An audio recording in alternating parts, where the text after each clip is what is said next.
mag-aasa. Parang gano'n. Ako po yun po yung naramdaman ko after. Malapit na yung birthday ni James. So, anong mga preparasyon? Secret. Secret? Oh. Malalaman po niya pag nagbigay ako ng Aha, pero naka-ready na.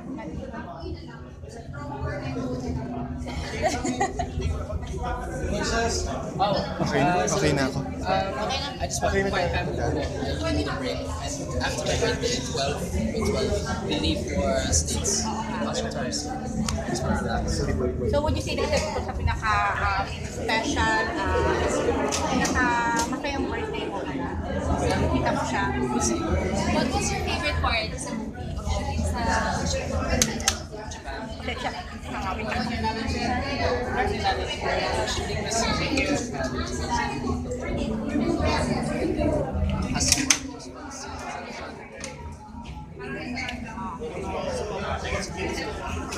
Nakaya. Tayo na ako. Nakaya.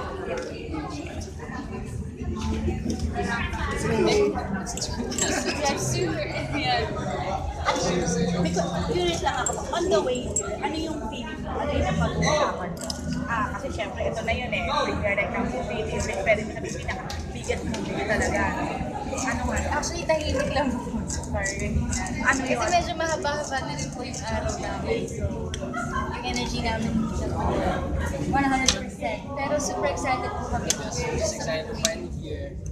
Finally. Can you give any love advice for the fans who are like out there na iniidolo yung couple niyo? Nadine, advice? Not bad.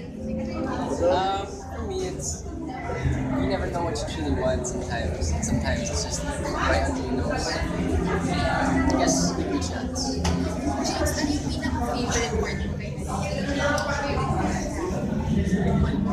Or anything like qualities that made you fall in love with it? Just understand. Ako din. Madami. But